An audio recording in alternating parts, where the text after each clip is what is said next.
Today, let's look at the park writing rubric. You might ask, what is a rubric and why do they matter? Essentially, a rubric is a map to success. This means that a rubric provides instructions through using descriptions. In a writing rubric, it will tell you what you need to do to succeed and how many points you earn for the level of quality. So, a rubric defines the difference between an okay, a good, and a great essay. If you're writing, take a look at the rubric first. From this, you can see all the guidelines to achieve a top score. So, the most important thing about a rubric is that it's objective. By that it means it does not matter what the reader likes or dislikes. They follow the rubric. If it's on the rubric, you earn the points. You earn points for what you do, earn more points for what you do well, and lose points for not following the rubric. It is strictly about where the score falls on the rubric in terms of both quantity and quality. So you might ask, how does a rubric work? A rubric provides the guidelines to success. A rubric is better than a simple yes or no answer. It will tell you the exact quality of that answer. So a rubric can apply to absolutely anything. It applies to both, like I said, the quality and quantity of the topic. Let's take a look at the basketball shot rubric. Let's read each box and see what score each shot earns. So, we have the location of the shot. We have the ball was shot beyond the 3-point line. So anything in this area would count for 3 points. This one says the ball was shot in front of the 3-point line and went inside the hoop. So anything inside the 3-point line will be this area. Notice both of these answers need to be inside the hoop to earn full credit. However, if we look at how many points 0 earns, it's if they take a shot from anywhere, but it doesn't go in.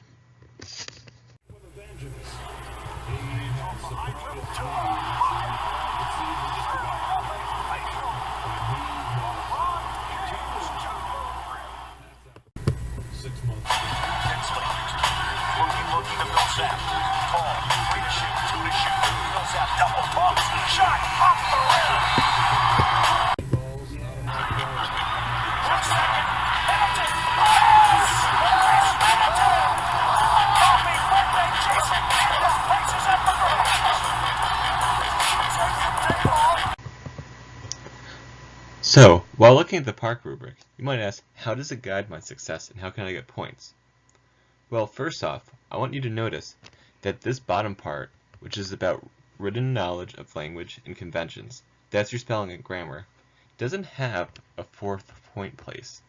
Instead, your writing, written expression, so that's your ideas and how you develop them using your textual evidence, among other things, is worth more. So when I say content, your ideas, your critical thinking matter more so than your spelling, it's true. It doesn't mean I want you to give up on your spelling or your grammar, but it means I really want you to focus on developing your ideas. Remember when I said both quality and quantity matter? This rubric reflects that. Notice at the very top of both sides, it has that comprehension of your ideas is what gets you points. The quality of it is what earns you more points. So, for example, full comprehension of ideas, so you're stating what you think, you make your claim, you expand upon it with textual evidence, you'll earn your points. If you don't even write what you think, and it's messy, you don't have any explanation, you're going to find yourself in the 0 point. If you do a good job, but not a great job, you'll find yourself towards a 3. You might not say everything that you mean. That's why we have to write everything out. The rest of it is focusing on textual evidence, effective and convincing evidence. That means that the textual evidence is relevant and means something great. If I look over here, basic textual evidence might mean that it wasn't very convincing or maybe even off task. So, to score the 4, which is always our goal, we know that we really want to have our ideas ready, and we expand upon them with proof. Looking at the rubric, I made it color-coded, so 3 and 4, which is where we want to be, is green, 2 means that we're approaching where we're supposed to be, and 1 and 0 is red. that means we have a long way to go. But essentially, what we're looking for is to have our ideas and to build upon them using our evidence.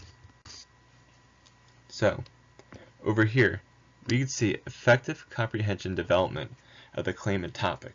That means we're on task, we're writing to the ideas and developing it. We have textual evidence that is relevant. We're not just throwing anything on the paper, we're putting meaningful things on the paper. Coherence and clarity. That means that we have a purpose when we write. We're not just writing to write, we know what we're trying to do. If it's argumentative, we want to show both sides, but convince a little bit more on one. If I look towards the center of the rubric in the yellow, some development and some reasoning, that means you didn't do a very good job developing your idea, or it's unclear what you think. Some coherence means that I have the idea of what you mean, but I have to figure out the rest. Remember, you're the reader, and you need to tell me everything I need to know. At the bottom, when it comes to grammar, like I said, notice, it's only out of 3 points. Your ideas are worth a lot more. Full command of conventions just means that you're spelling and using your grammar wisely.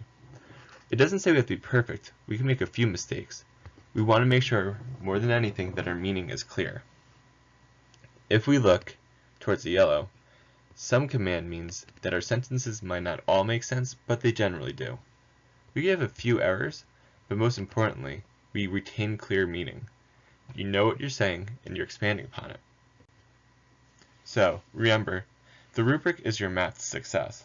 By this, I mean that if you follow the rubric, and you follow the goals that it sets out, you'll find yourself succeeding in your writing.